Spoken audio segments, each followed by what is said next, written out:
She fed a starving child pancakes and accidentally brought down a billionaire empire. Pause. But here's what really scares me about this story. It wasn't the evil that almost won. It was how close kindness came to being punished for existing.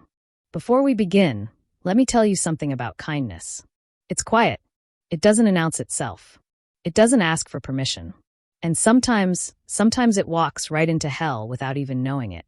Sarah Chin didn't wake up that morning thinking she'd become a fugitive. She woke up thinking about rent, about tuition, about whether her car would make it through another winter. She was 24 years old, working double shifts at a diner in South Boston, trying to survive nursing school on 3 hours of sleep and burnt coffee. This is her story. And it starts with pancakes. The diner smelled like grease and regret. That's how Sarah always described it. Murphy's Diner, a sagging building on the corner of Washington and Dover, where the vinyl booths were patched with duct tape and the coffee was strong enough to strip paint.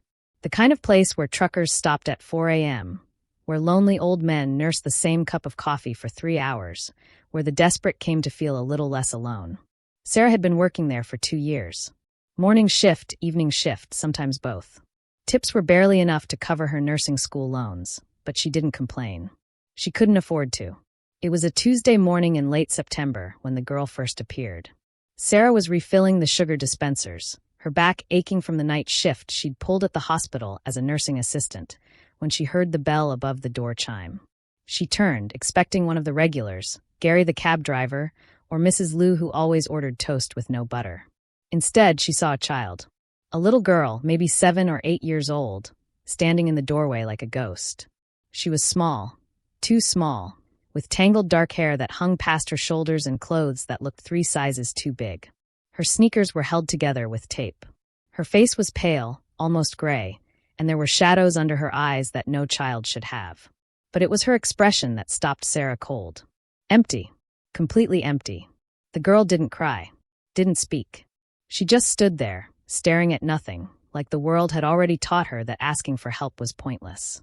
"Hey, sweetie." Sarah set down the sugar dispenser and walked over, crouching down to the girl's eye level. "Are you okay? Are you lost?" The girl didn't answer. Didn't even blink. Sarah glanced around the diner.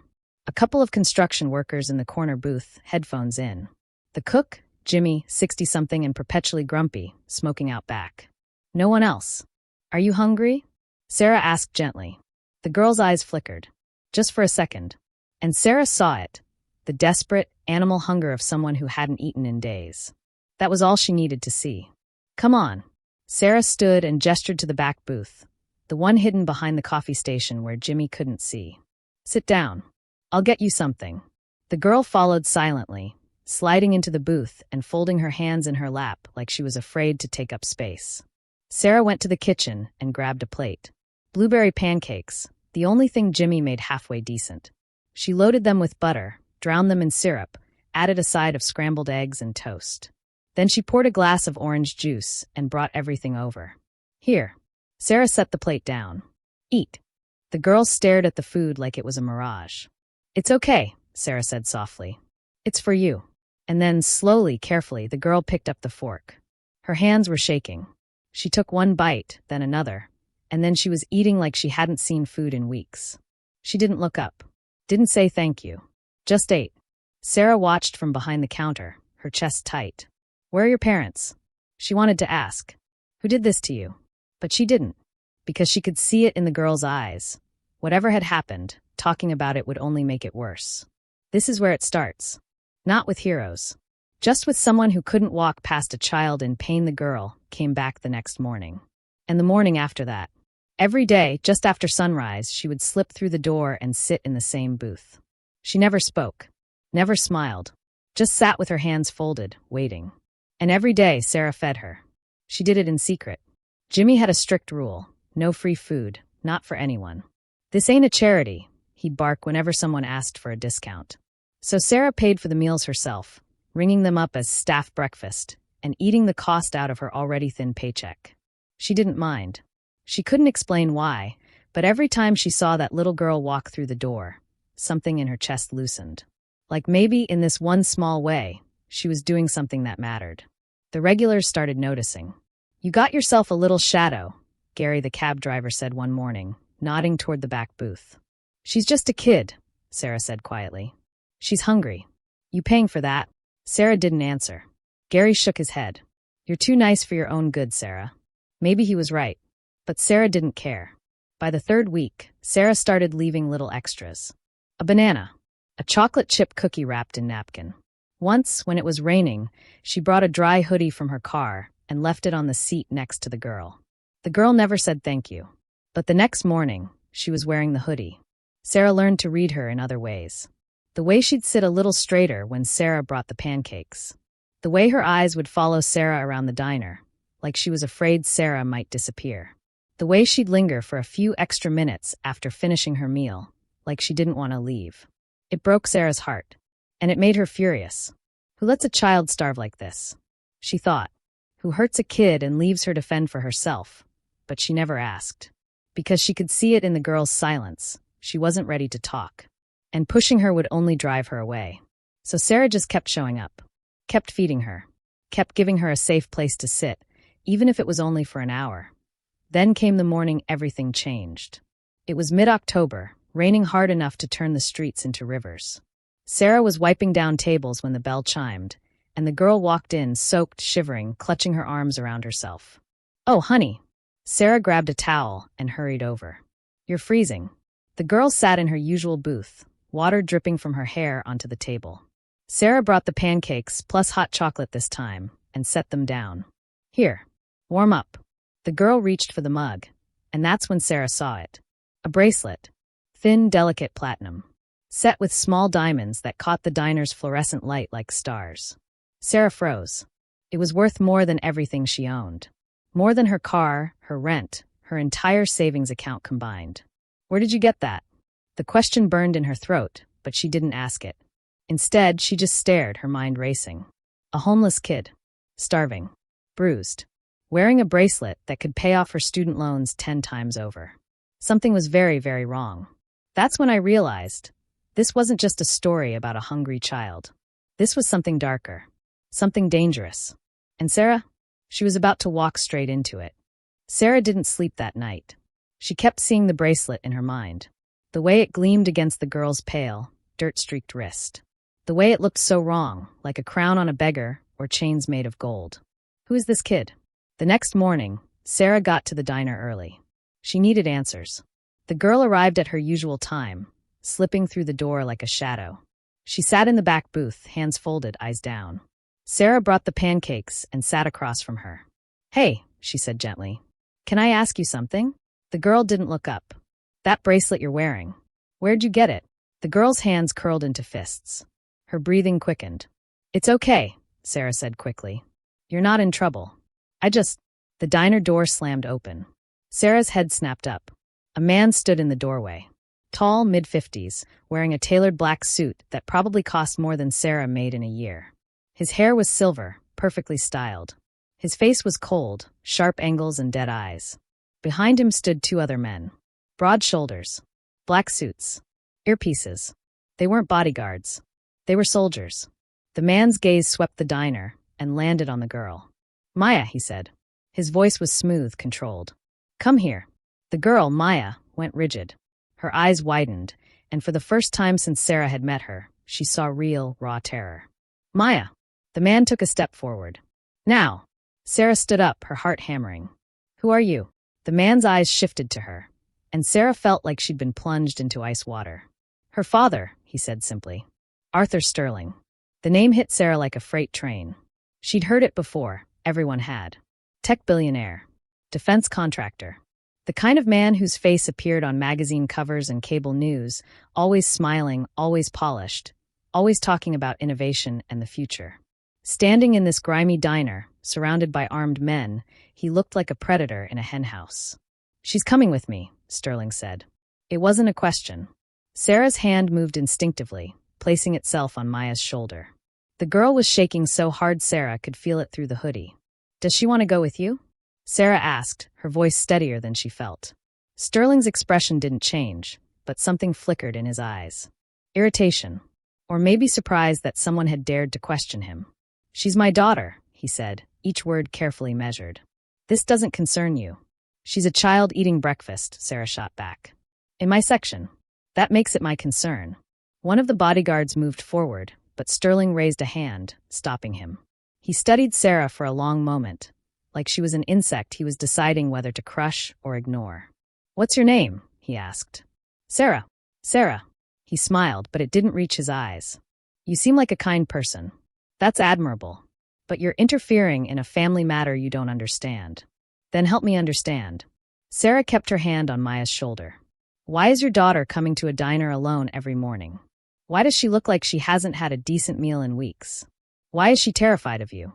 The temperature in the room dropped 10 degrees. Careful, Sterling said softly. You're making assumptions that could get you into serious trouble. Behind the counter, Jimmy had emerged from the kitchen, his hand hovering near the phone. The construction workers in the corner booth had gone silent, watching. Everyone could feel it, the barely contained violence humming in the air. Sarah's mind raced. She could let Maya go. Walk away. Forget this ever happened. Go back to her double shifts and her nursing textbooks and her safe, exhausting, normal life. But she looked down at Maya, at this tiny girl who'd been coming to her for 3 weeks, who'd sat in silent desperation eating pancakes like they were the only good thing in her world. And Sarah knew she couldn't do it. She couldn't hand her over to a man who made her shake with terror. Maya, Sarah said quietly, crouching down. Do you want to go with him? Maya's eyes met hers for the first time. Wide, dark, drowning in fear. She shook her head. Just once. But it was enough. Sarah stood up. She's not going with you. And that was the moment. The moment everything changed. The moment a struggling waitress became an enemy of one of the most powerful men in America. I wish I could tell you Sarah had a plan. That she knew what she was doing. But she didn't. She just knew she couldn't let that little girl walk out that door. Sterling's smile vanished. I'm trying to be reasonable, he said, his voice dropping to something dangerous. But you're testing my patience. Call the police, Sarah said to Jimmy without taking her eyes off Sterling. Now, I wouldn't do that, Sterling said calmly. He reached into his jacket, Sarah tensed, and pulled out his phone. He tapped the screen and held it up. It showed a photo. Sarah's apartment building. Her car in the parking lot. License plate clearly visible. Sarah Chun, Sterling read from the screen. 24 years old. Student nurse at Boston College. Lives at 847 Elmwood Avenue, apartment 3B. Works here and at Mass General as a nursing assistant. $47,000 in student loan debt. Your mother lives in Queens. Your brother Michael works construction in Southie. Sarah's blood turned to ice. I know everything about you, Sarah, Sterling continued, pocketing the phone. Where you live, where you work, where your family is. And I can make all of that go away with a single phone call. He paused. Or you can be smart. Step aside. And forget this ever happened. Sarah's hands were shaking now, but she kept them on Maya's shoulders. You're threatening me, she said. In front of witnesses. I'm giving you a choice. Sterling took a step closer. Last chance. The bodyguards moved forward. And Sarah made a decision that would change her life forever. She grabbed Maya's hand, spun around, and bolted for the kitchen. Stop them. Sterling's voice cracked like a whip. Sarah hit the kitchen door at full speed, Maya clutching her hand. Jimmy shouted something, but Sarah didn't stop. She knew this diner, every corner, every exit. She'd worked here for 2 years, had taken out trash in the alley 1,000 times. She knew the back door. This way. Sarah yanked Maya through the kitchen, past the fryers and prep stations, past Jimmy's shocked face. Behind them, she heard boots on tile, shouting, the crash of something falling. Sarah slammed through the back door into the alley. Rain poured down, immediately soaking them both. The alley was narrow, lined with dumpsters and fire escapes. Sarah's car was parked on the street, 2 blocks away. Run! Sarah pulled Maya forward. They ran. Sarah's sneakers splashed through puddles, her heart hammering so hard she thought it might explode. Maya kept pace, her small hand gripping Sarah's like a lifeline. Behind them, the back door burst open. Heavy footsteps. Sterling's voice. Find them. Sarah cut left at the end of the alley, into a side street. Then right. Then left again. She knew these streets, had walked them 100 times after late shifts, cutting through neighborhoods to save time. She heard shouting behind them, getting closer. Think, Sarah. Think. The subway. Orange Line station, 3 blocks south. If they could get underground, lose themselves in the crowd. There. One of the bodyguards appeared at the end of the street, blocking their path. Sarah changed direction, pulling Maya down a different alley. This one ended in a chain-link fence, 8 feet tall. Dead end. No, no, no, Sarah spun around. The bodyguard was coming, walking now, confident. He spoke into his radio. Got them cornered. Alley behind the Thai place. Sarah looked at the fence, then at Maya. Can you climb? She asked urgently. Maya nodded. Go. Fast as you can. Maya jumped onto the fence and started climbing, her small fingers finding purchase in the chain links. Sarah followed, her muscles screaming. She'd never been athletic, spent too much time working, not enough sleeping or eating right. The bodyguard reached the fence just as Sarah got to the top. His hand grabbed her ankle. Sarah kicked hard, her sneaker connecting with his face. He stumbled back with a curse, and Sarah threw herself over the fence, landing hard on the other side. Pain shot through her knee, but she ignored it. Come on! She grabbed Maya's hand again, and they ran. They made it to the subway. Sarah paid for 2 tickets with shaking hands, kept her head down, and guided Maya onto the orange line heading north. The train was half empty, morning commuters, students, a few homeless people sleeping on seats. Sarah collapsed into a corner seat, pulling Maya next to her. Her knee throbbed. Her hands were still shaking. Every person who got on the train made her flinch. What did I just do? She'd assaulted a man, run from a billionaire, taken his daughter, kidnapped his daughter. Oh God, that's what it was, wasn't it? No matter how she justified it, that's what the police would call it. That's what the courts would call it. She looked down at Maya, who was soaked and shivering in the oversized hoodie. Maya, Sarah whispered, I need you to tell me what's going on. Why are you so afraid of him? Maya stared at the floor of the train. Please, Sarah said. I just risked everything for you.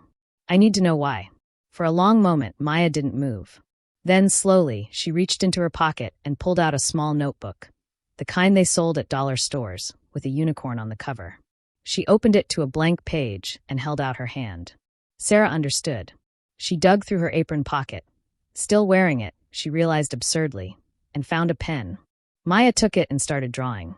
Sarah watched as the image took shape. A building. Large, industrial. Then smaller shapes inside, computers, screens. And people. Lots of people in lab coats. Maya drew faster now, her hand moving urgently. She drew what looked like soldiers. Weapons. And then children.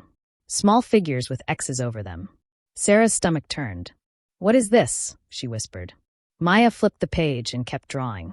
A man, clearly sterling, even in crayon form. He was holding something. A small rectangle. A USB drive. Maya circled it over and over, pressing so hard the pen nearly tore through the paper. Then she wrote 2 words in shaky letters. He kills. Sarah stared at the notebook, her mind reeling. He kills people, she asked quietly. Maya nodded. Who? Maya pointed at the drawing of the children. Sarah felt like the world had tilted sideways. He kills children? Maya shook her head frantically. She pointed at the building, then at the soldiers, then at the children. She drew more. Explosions, cities, crowds of people. She was trying to say something bigger. Something worse. His company, Sarah said slowly. He's building something. Something that hurts people. Maya nodded vigorously. And you have proof. Sarah pointed at the USB drive in the drawing. You have evidence. Maya reached into her other pocket and pulled out a small USB drive. It was attached to her keychain, hidden in plain sight. Sarah took it with trembling hands. You stole this from him, she said. That's why he's hunting you. Maya nodded. And the bracelet? Sarah grabbed Maya's wrist gently, looking at the platinum band. That's not jewelry. That's a tracker, isn't it? That's how he knew where to find you. Maya's eyes filled with tears. Sarah's hands moved on autopilot. She pulled the bracelet off Maya's wrist and stood up. When the train doors opened at the next stop, she stepped onto the platform, walked to a trash can, and threw the bracelet inside. She got back on the train just as the doors closed. He can't track you anymore, Sarah said. But Maya, you need to tell me, why haven't you talked? You can speak, can't you? Maya opened her mouth. And for the first time in 3 weeks, Sarah heard her voice. It was small, broken, terrified. If I talk, Maya whispered, he'll know I'm not broken anymore. And he'll know I remember everything. She'd been pretending. This whole time. Playing mute, playing traumatized, playing broken. So her father wouldn't know she was dangerous. Because Maya wasn't just a victim. She was a witness. And the evidence she carried could bring down an empire. Sarah pulled Maya into a hug, feeling the girl's small body shake with silent sobs. "It's okay," Sarah whispered, even though nothing was okay. "I've got you. I promise." The train rattled through the tunnel, carrying them deeper into the city. Sarah's phone buzzed in her pocket. She pulled it out. 17 missed calls. From Jimmy. From her brother Michael. From numbers she didn't recognize. And one text message from an unknown number. "You made a mistake, Sarah. Bring her back now, or I'll destroy you." Sarah looked at Maya's tear-stained face. At the USB drive in her hand. At the drawings of dead children and weapons and crimes hidden behind corporate logos. She thought about her life, her apartment, her job, her school, her dreams of becoming a nurse and helping people. All of it was about to burn. But when she looked at Maya, she knew she'd already made her choice.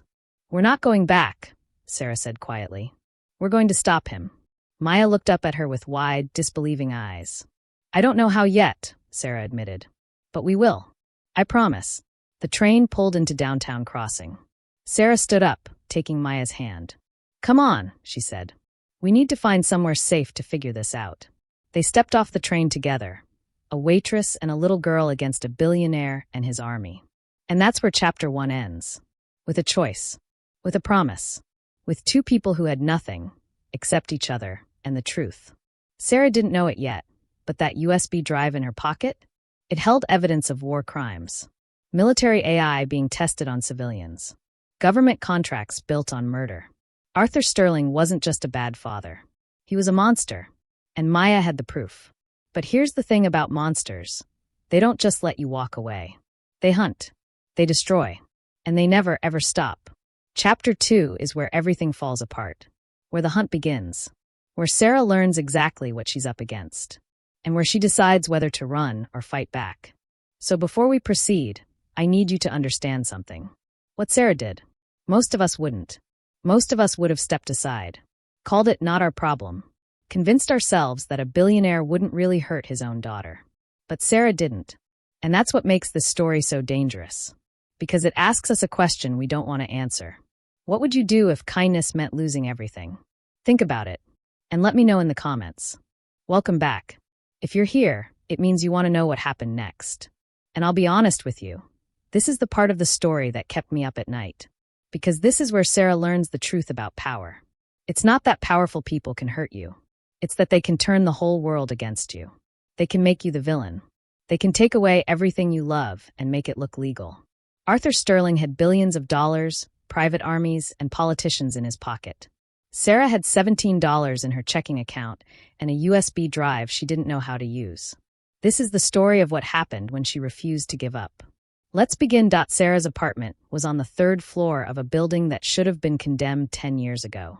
The hallway smelled like mildew and someone's burnt dinner. The lock on her door stuck half the time. The radiator clanked all night in winter and didn't work at all in summer. But it was hers. Her one piece of stability in a life that never stopped moving. She stood outside her door now, soaking wet, Maya shivering beside her, and felt dread pool in her stomach. If Sterling knows where I live, this place isn't safe. But where else could they go? Sarah had $47 in her wallet. No car, she'd left it near the diner. No friends close enough to drag into this nightmare. Her mother was 3 states away, and calling her would just put her in danger. That left one person. Michael, her older brother.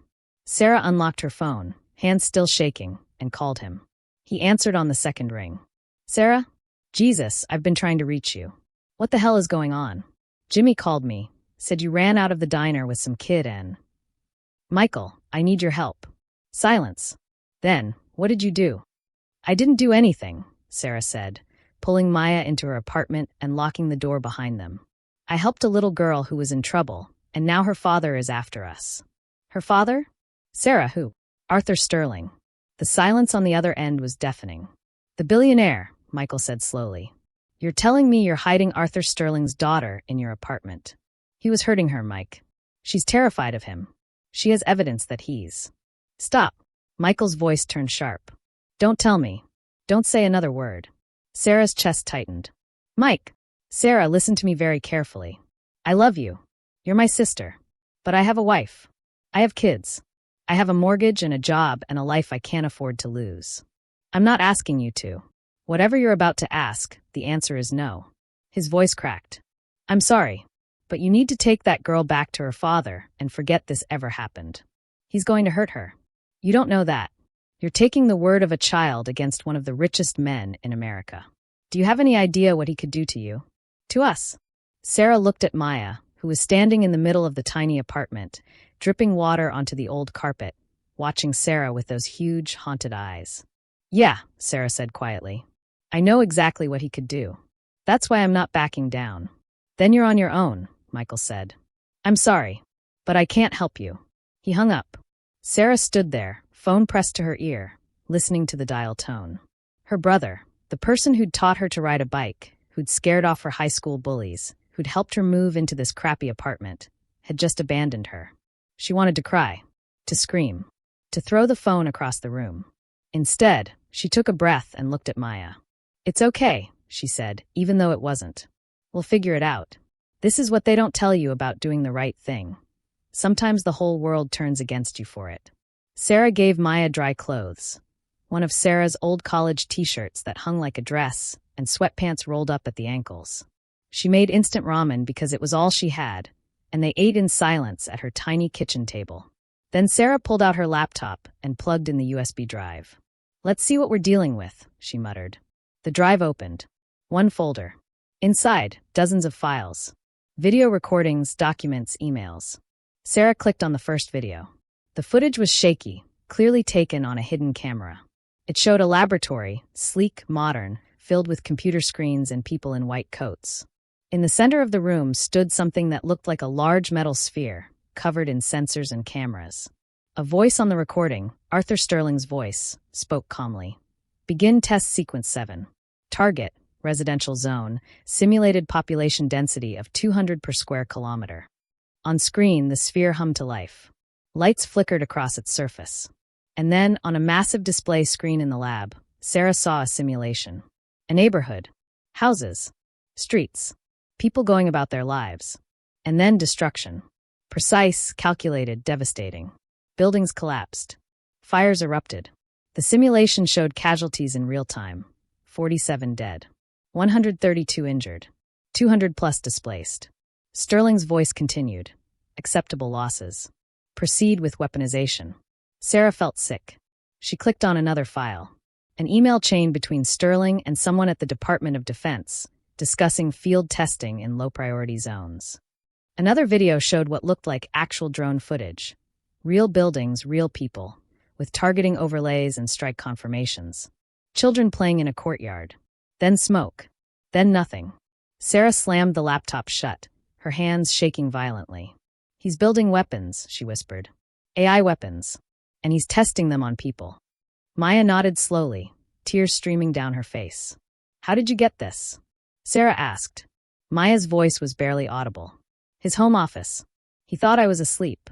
I copied everything. Sarah stood up and paced the small apartment. Her mind was racing. This was bigger than she'd thought. This wasn't just a custody dispute or even child abuse. This was mass murder. War crimes. Crimes against humanity. We need to go to the police, Sarah said. Maya shook her head violently. Maya, we have to. This is evidence of. He owns them, Maya whispered. Not all of them, but enough. I heard him on the phone, talking to a police captain, talking to judges. He has people everywhere. Sarah's phone buzzed. She looked down. A news alert. Billionaire's daughter missing. Amber alert issued for Maya Sterling, age 8. Sarah's blood ran cold. She clicked on the article. There was Maya's photo, a professional portrait, smiling, happy. Nothing like the terrified girl sitting in Sarah's apartment. And below it, suspect. Sarah Chun, 24, believed TO have abducted child from South Boston diner. Sarah's own DMV photo stared back at her. The article continued. Police are searching for Sarah Chun, a nursing student with no prior criminal record, who allegedly abducted Maya Sterling this morning. Witnesses report Chun fled with the child after an altercation with the girl's father, billionaire tech entrepreneur Arthur Sterling. Chun is considered dangerous. If spotted, do not approach. Call 911 immediately. No, Sarah breathed. No. Her phone rang. Unknown number. She answered without thinking. Sarah Chun. A professional, clipped voice. This is Detective Morrison with Boston PD. We need you to bring Maya Sterling to the nearest police station immediately. No charges will be filed if you cooperate. Sarah's mind raced. I didn't kidnap her. Her father was. I understand you may have concerns about the child's welfare, the detective interrupted smoothly. We can address those through proper channels. But right now, you're wanted for kidnapping. Every second you keep that child, this gets worse for you. She has evidence, Sarah said desperately. Evidence that Arthur Sterling is committing crimes. War crimes. He's. Ms. Chun, I'm going to stop you right there. Making false accusations against Mr. Sterling will not help your case. Please, think about your future. Think about your family. Bring the girl in. Some of you are working for him, Sarah said quietly. Aren't you? Silence. Then, last chance, Ms. Chun. We have officers en route to your apartment now. You have 5 minutes to surrender peacefully. The call ended. Sarah stared at her phone, her heart hammering. He's coming. They're all coming. She looked at Maya. We have to go. Right now. They left everything behind. Sarah grabbed her wallet, her phone, the laptop with the USB drive still inside. She threw them into her old nursing school backpack. No time for anything else. She cracked open her apartment door and peered into the hallway. Empty. For now. Stay close, she whispered to Maya. They took the back stairs, the ones that led to the alley behind the building. Sarah's mind was already 3 steps ahead. No car. No safe place to go. Everyone she knew would either turn her in or be in danger if they helped. They needed to disappear. But how do you disappear in a city where your face is on every news station? They hit the alley and Sarah pulled up her hood, keeping her head down. Maya did the same. Where are we going? Maya whispered. I don't know yet, Sarah admitted. Somewhere with people. Somewhere we can blend in. They walked fast through the back streets of South Boston, avoiding main roads, staying in shadows. Every siren made Sarah's heart stop. Every car that slowed down felt like a threat. Her phone buzzed again. Text message from a number she didn't recognize. Turn on the news. Sarah ducked into a bodega, keeping her face hidden. The TV behind the counter was tuned to a local news station. Her face filled the screen. Nursing student Sarah Chun is wanted for the kidnapping of 8-year-old Maya Sterling, the anchor said. Chun has a history of financial instability and recently failed several nursing school examinations, sources say. Police believe she may have taken the child in a desperate attempt at ransom. That's a lie, Sarah breathed. That's all lies. Arthur Sterling has offered a $100,000 reward for information leading to his daughter's safe return, the anchor continued. If you see this woman, do not approach her. She is considered dangerous and potentially unstable. Sarah backed out of the bodega, her vision blurring. Sterling wasn't just hunting her. He was destroying her, making her a monster in the public eye so that when she tried to tell the truth, no one would believe her. Sarah? Maya's small voice pulled her back. Sarah looked down at the girl. 8 years old. Terrified. Dependent on a broke, hunted waitress who had no idea what she was doing. I can't do this, Sarah thought. I'm not strong enough. I'm not smart enough. I'm going to fail her. But then she remembered something. 7:26 a.m. But then she remembered something her mother had told her, years ago, when Sarah was struggling through her first semester of nursing school. When the coursework felt impossible, and the debt was crushing, and Sarah had called home crying, ready to quit. Being strong doesn't mean you're not afraid, her mother had said. It means you do the right thing even when you're terrified. That's all courage is, baby. Being scared and doing it anyway. Sarah took a shaky breath and squeezed Maya's hand. Come on, she said. I have an idea. They made their way to South Station. The transit hub was packed, commuters, tourists, homeless people seeking shelter from the rain. Perfect. Sarah bought a cheap baseball cap from a street vendor and pulled it low over her face. She kept Maya close, moving through the crowd like they belonged there. In the station bathroom, Sarah used her last bit of cash to buy scissors from a convenience store. She stood in front of the mirror and started cutting her hair, long black strands falling into the sink. She cut it short, choppy, uneven. Then she used an eyebrow pencil to darken her brows, change her appearance just enough that casual observers might not recognize her. Maya watched silently. Your turn, Sarah said gently. She braided Maya's long dark hair and tucked it up under a boy's baseball cap. In the oversized hoodie, and with the cap pulled low, Maya looked completely different from her Amber Alert photo. "We're going to be okay," Sarah said, though she wasn't sure she believed it. They found a quiet corner near the Amtrak gates where they could sit and think. Sarah pulled out the laptop, keeping it angled away from security cameras. She needed to get this evidence to someone who could actually use it. Someone Sterling didn't own. But who? The police were compromised. Her family wouldn't help. She didn't have money for a lawyer. Think, Sarah. Think. And then it hit her. The media. Not the local news. Sterling probably had connections there too. But what about national news? Investigative journalists? The kind of people who made careers out of exposing corruption? Sarah opened a browser and started searching. Her hands moved frantically across the keyboard. Investigative journalists, Boston. Reporters who expose corporate crime. Whistleblower contacts. She found a name, Marcus Webb, an investigative reporter for a national news network. He'd broken stories about defense contractors before. He had a reputation for protecting sources. Sarah found his contact email and started typing. "Mr. Webb, my name is Sarah Chin. You've probably seen my face on the news. They're saying I kidnapped a child. That's not true. I'm protecting her from her father, Arthur Sterling, who is testing AI weapons on civilians. I have video evidence. I have documents. I have proof of war crimes. I know how this sounds. I know you have no reason to believe me. But I'm attaching one file from the USB drive. Just one. Watch it. And if you think there's a story here, please help us. We're running out of time." Sarah. She attached a video file, one of the cleaner ones, showing Sterling clearly authorizing a field test with casualty projections, and hit send. Then she sat back and prayed. Her phone buzzed. Another text from an unknown number. "Checked your email, Sarah? Check it now." Sarah's hands went numb. She opened her email. The inbox was flooded. Hundreds of messages, all with the same subject line. "Turn yourself in." She clicked on one. "You're all over the news, you crazy bitch. Give that poor man his daughter back before someone gets hurt." Another. "I hope they lock you up and throw away the key. Child abusers deserve to rot." Another. $100,000 reward. "I'm coming for you." Sarah closed the laptop, feeling sick. "He's turned everyone against us," she whispered. Maya tugged on her sleeve and pointed across the station. Two police officers were walking through the crowd, scanning faces. One of them was holding a tablet, probably with Sarah's photo on it.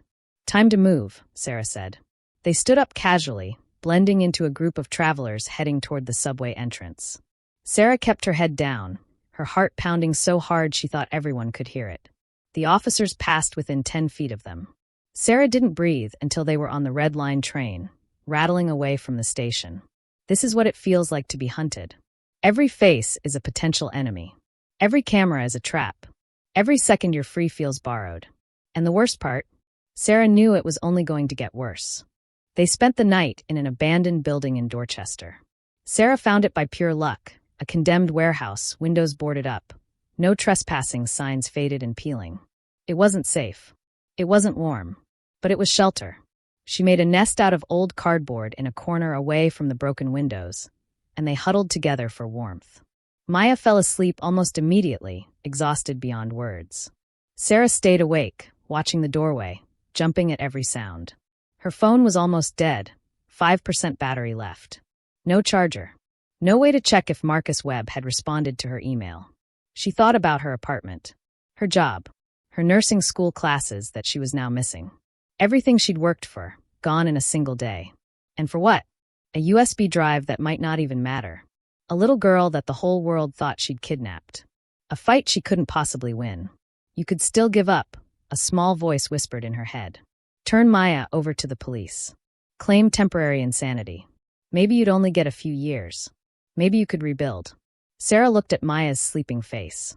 Even in sleep, she looked tense. Afraid. No, Sarah thought. I made a promise. When dawn came, Sarah woke Maya gently. We need to keep moving, she said. They left the warehouse and made their way to a public library in Jamaica Plain. It opened at 9 a.m., and Sarah was waiting at the doors when the librarian unlocked them. Inside, it was warm and quiet and safe. Sarah found a computer terminal in the back corner and logged into her email. One new message. From Marcus Webb. Sarah's hands shook as she opened it. Sarah, I watched the video. If this is real, and I need to verify it's not doctored, This is one of the biggest stories of the decade. But I need more than one clip. I need context. I need to interview you and the child. And I need to make absolutely sure this isn't a hoax or a setup. Can you meet me? Somewhere public, somewhere safe. I'll come alone. No cameras. No police. Just a conversation. If you're telling the truth, I'll help you. You have my word. Marcus. Sarah read the message 3 times. It could be a trap. Webb could be working with Sterling.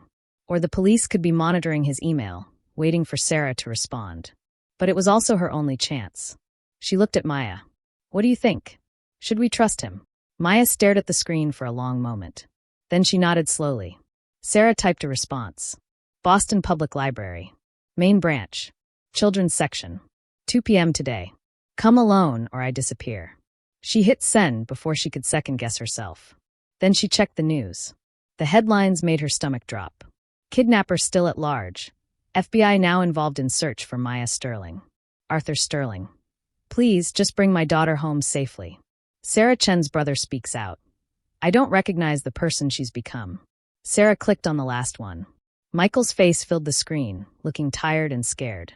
Sarah, if you're watching this, he said to the camera, please stop. Just stop. Bring Maya home. Whatever you think you're doing, it's not worth throwing your life away. Mom is worried sick. We all are. Please. Sarah felt tears burn her eyes. Sterling had gotten to him. Pressured him. Maybe threatened him. Everyone I love is being used against me, she thought. She closed the browser and looked at the clock. 10:37 a.m. 3.5 hours until the meeting with Marcus Webb. 3.5 hours to figure out if she was about to get saved or arrested. Let's get something to eat, Sarah said to Maya. We need our strength. They left the library and found a small diner 3 blocks away. Not Murphy's, never Murphy's again. Sarah ordered 2 plates of eggs and toast with the last of her cash. They ate quickly, mechanically, fuel more than food. A TV in the corner was playing the news. Sarah's face flashed across the screen again. Alongside Maya's Amber Alert photo, an old man at the counter squinted at the TV, then glanced at Sarah and Maya. Sarah's heart stopped. The man's eyes widened. He reached for his phone. We have to go, Sarah whispered urgently. Now. They stood up and walked toward the exit, trying not to run. Sarah could feel the man's eyes on her back. The second they hit the sidewalk, Sarah pulled Maya into a sprint. Behind them, she heard the diner door open. The old man's voice. Hey, stop. Someone call 911. Sarah and Maya ran. Down the sidewalk, across a parking lot, through an alley. Sarah's lungs burned. Her knee, the one she'd hurt jumping the fence yesterday, screamed in protest. But she didn't stop. They ducked into a community garden, hiding behind a tool shed. Sarah's chest heaved as she tried to catch her breath. Sirens wailed in the distance, getting closer. This was a mistake, Sarah panted. We can't stay in public places. Too many people. Too many cameras. Then where do we go? Maya whispered. Sarah checked her phone. 11:15 a.m. 2 hours and 45 minutes until the meeting. She had one idea left.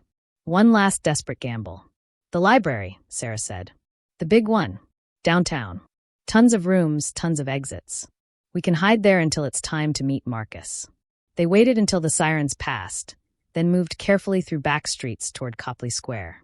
The Boston Public Library was a fortress of knowledge, massive, beautiful, with reading rooms and rare book collections and 100 places to disappear. Sarah had spent countless hours there during nursing school, studying in quiet corners. Now she was using it as a hideout. They slipped inside through a side entrance, keeping their heads down. Sarah led Maya to the 3rd floor, to a small study room in the back that hardly anyone used. They locked the door and collapsed onto chairs. Sarah's phone died. 1% to 0% in an instant. Great, she muttered. No way to know if Marcus responds. No way to call for help if this goes wrong. She looked at Maya, who was drawing again in her unicorn notebook. This time she was drawing Sarah. Messy short hair, tired eyes, but standing between Maya and a dark figure. Protecting her. Sarah felt her throat tighten. You're a good kid, you know that? She said softly. Maya looked up. You're a good person. I'm a terrified person who has no idea what she's doing. You stayed, Maya said simply. When everyone else left. You stayed. And there it was. The moment that made all of this worth it. Because Maya was right, Sarah had stayed. When her brother abandoned her, when the police hunted her, when the whole world called her a monster, Sarah had stayed. Sometimes that's all courage is. Just refusing to walk away. At 1:45 p.m., Sarah and Maya made their way down to the children's section. It was busy, parents with toddlers, school groups, librarians shelving books. Good. Crowds meant cover. Sarah positioned them near the picture book section with a clear view of the entrance. Her heart hammered as she watched the door. 1:50 p.m. 1:55 p.m. 2 p.m. A man walked in. Mid-40s, graying hair, wearing jeans and a casual jacket. He looked around carefully, scanning faces. Marcus Webb. Sarah recognized him from his online photo. He was alone. Sarah watched for another minute, looking for signs of police, hidden cameras, anything suspicious. But he just stood there, waiting, looking nervous. Sarah took a breath and stood up, pulling Maya with her. They approached Marcus slowly. "Mr. Webb," Sarah said quietly. He turned, and his eyes widened slightly. "Sarah Chin." She nodded. He looked at Maya. "And you must be Maya." Maya pressed closer to Sarah's side. "Are you alone?" Sarah asked. "Completely," Marcus said. "No cameras, no backup, no police. Just like you asked." He paused. "You look different from your photos." "Survival instinct," Sarah said. "You got my email?" "I did. And I watched all the files you sent." His expression was grave. "Sarah, if this evidence is authentic, Arthur Sterling needs to be in prison." "It's authentic," Sarah said. Maya took it from his home office. She's been living with this secret for months. Marcus pulled out a small digital recorder. "Can I record this conversation?" "For verification purposes only. It won't air without your permission." Sarah hesitated, then nodded. Marcus crouched down to Maya's level. "Maya, I need to ask you some questions. Is that okay?" Maya looked at Sarah, who squeezed her hand encouragingly. Maya nodded. "Tell me what you saw," Marcus said gently. "In your own words." And Maya told him everything. She told him about the secret laboratory in the basement of their house in Newton, about the late-night meetings with military officers and government contractors, about the AI weapons her father was building, systems designed to kill with precision and without human oversight. She told him about the test footage she'd seen on his computer. Real drone strikes. Real cities. Real people dying. She told him about overhearing her father on phone calls, talking about acceptable civilian casualties and plausible deniability. And she told him why she'd run. "He was going to send me away," Maya said, her voice shaking, "to a special school in Switzerland. Forever. Because I knew too much. Because he was afraid I'd tell someone." "So you stole the evidence," Marcus said softly. Maya nodded. "And I ran. I hid. And then I found Sarah." Marcus looked at Sarah. "And you fed her pancakes." "Every morning for 3 weeks," Sarah said. "I didn't know who she was. I just knew she was hungry." Marcus sat back, processing. "This is incredible. And absolutely terrifying. But I need to verify everything before I can run with this story. The files need to be authenticated by experts. We need to confirm they haven't been tampered with." "How long will that take?" Sarah asked. "Days. Maybe a week." "We don't have a week," Sarah said desperately. "Sterling is hunting us. The police think I'm a kidnapper. Every hour we're out here, the chances of getting caught." "I know," Marcus interrupted gently. "I know. But if I run this story without proper verification, Sterling's lawyers will tear it apart. They'll call it fake news, AI-generated propaganda, a smear campaign. And you'll go to prison anyway." Sarah felt her hope crumbling. "So what do we do?" Marcus thought for a moment. "You need to go public. Big. Undeniable. In a way that Sterling can't suppress or spin." "How?" "Live television," Marcus said. "Broadcast the evidence during a live news segment.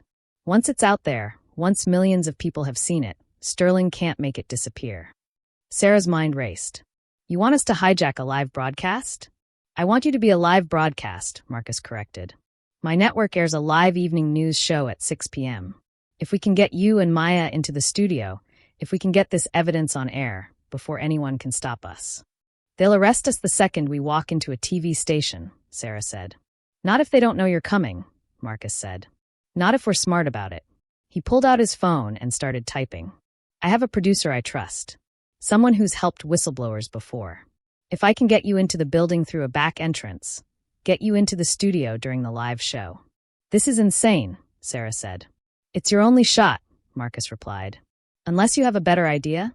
Sarah looked at Maya, the little girl who'd been running and hiding for months, who'd trusted Sarah with everything, who deserved to be safe, to be believed, to see her father face justice. When? Sarah asked.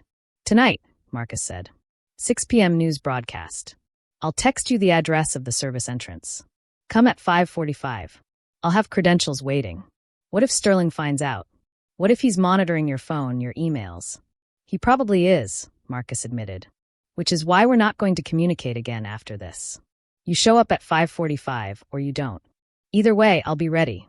Sarah felt dizzy. This was it. The moment everything either worked or fell apart completely.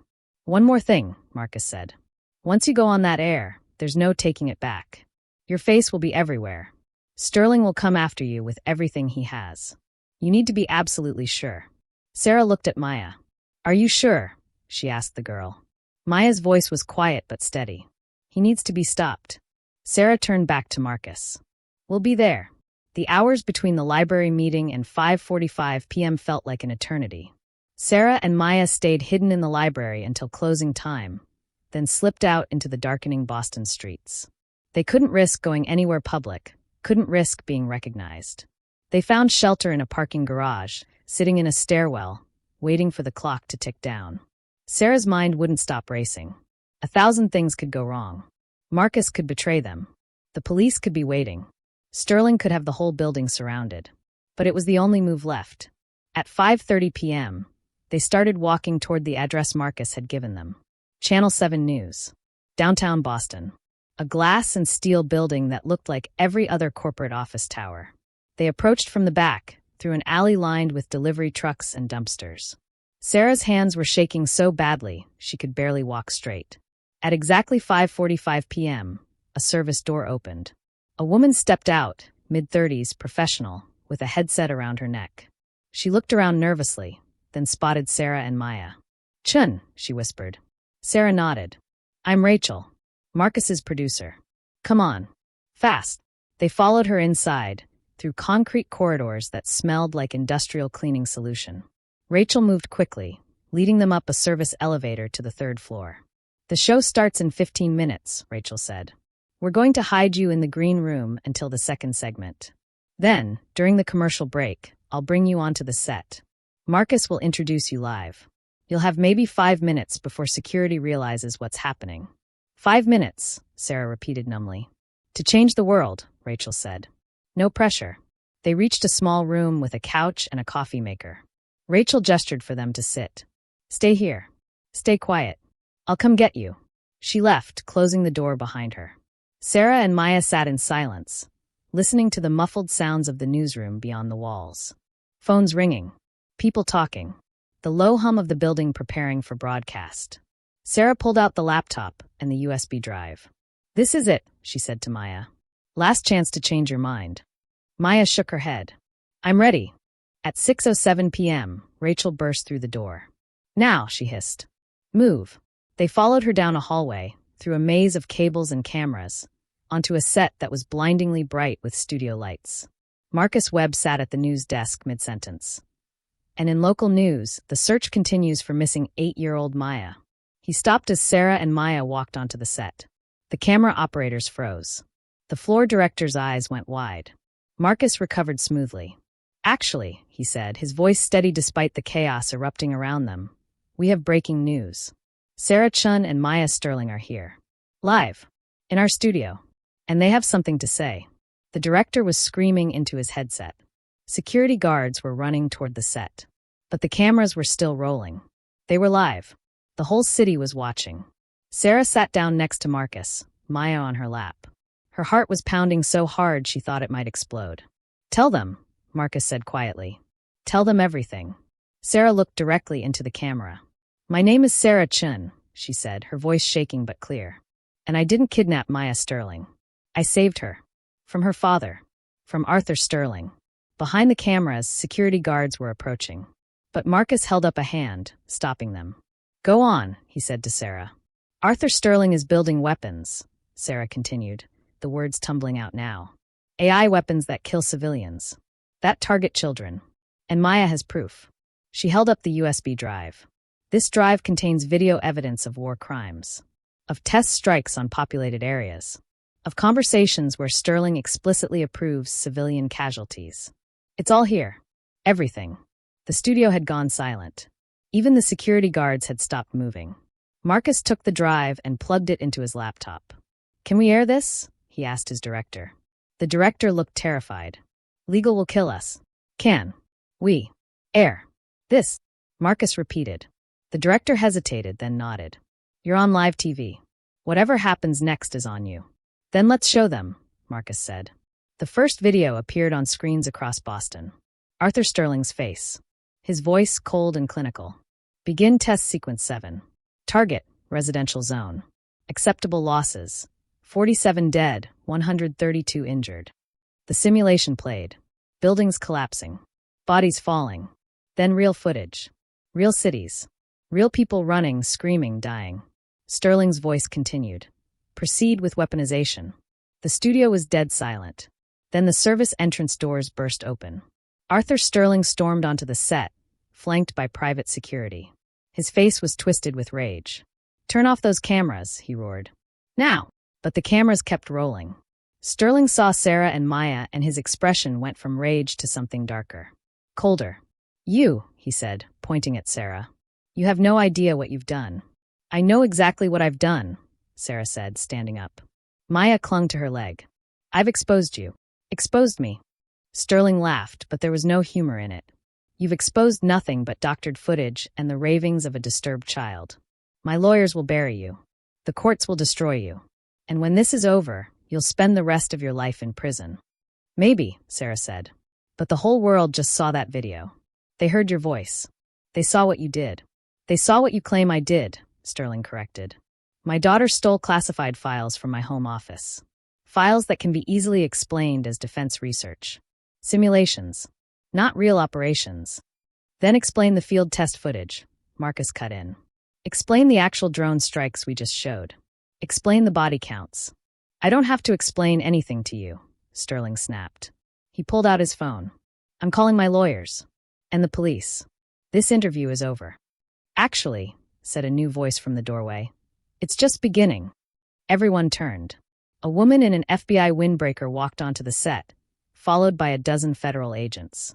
"Arthur Sterling," she said, pulling out handcuffs, "you're under arrest for violations of the War Crimes Act, conspiracy to commit murder, and about 50 other charges we're still compiling."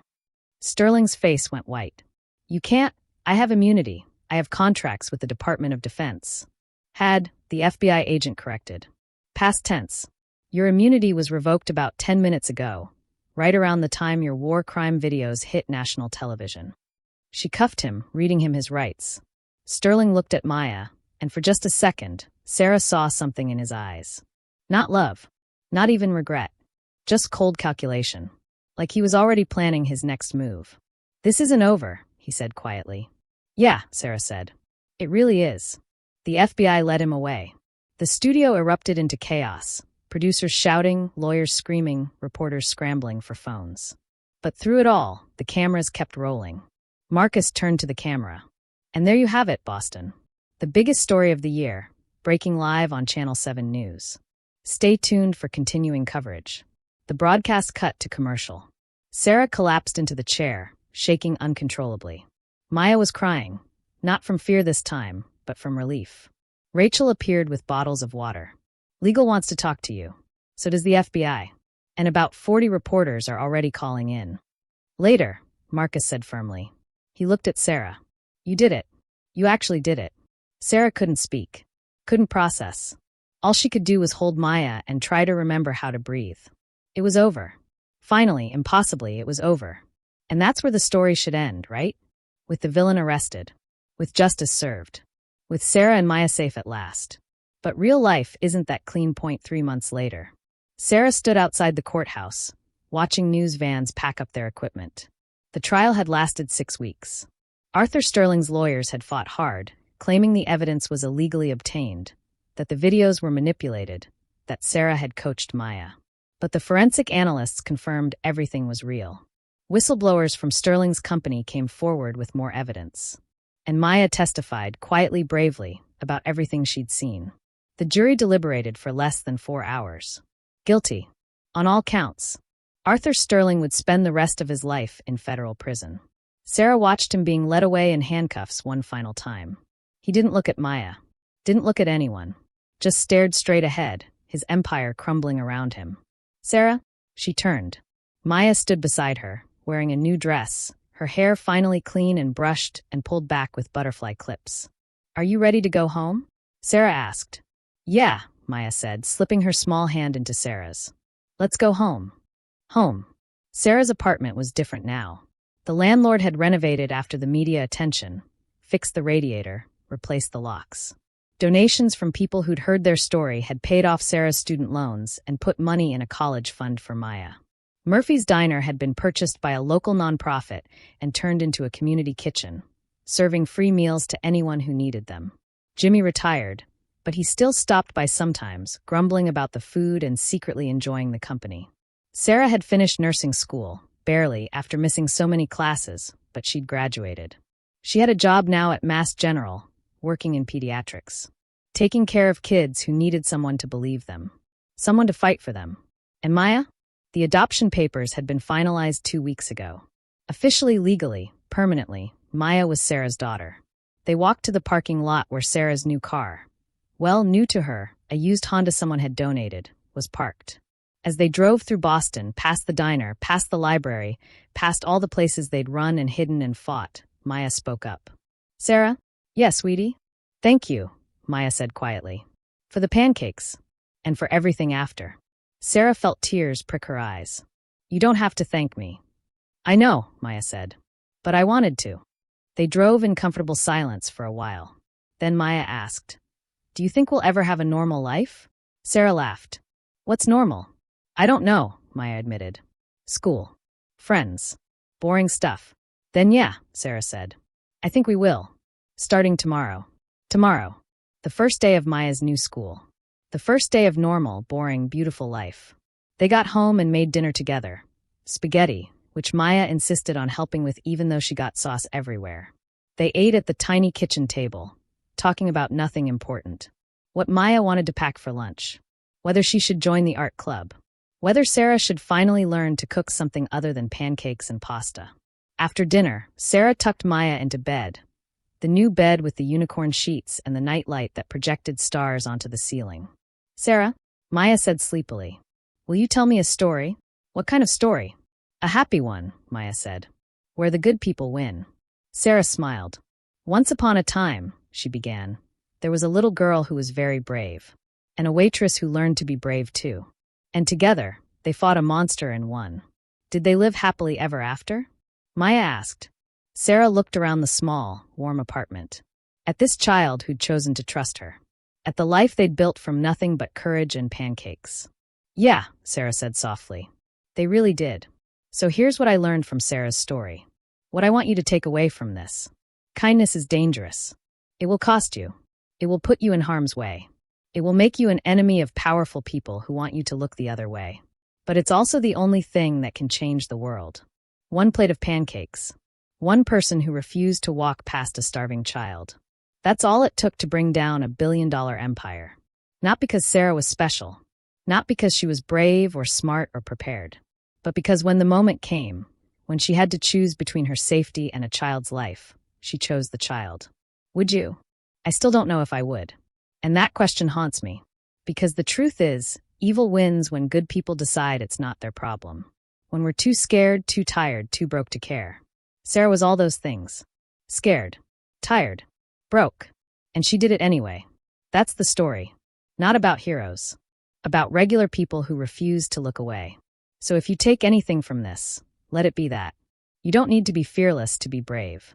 You just need to care enough to try. And sometimes that's enough to change everything. Thanks for watching.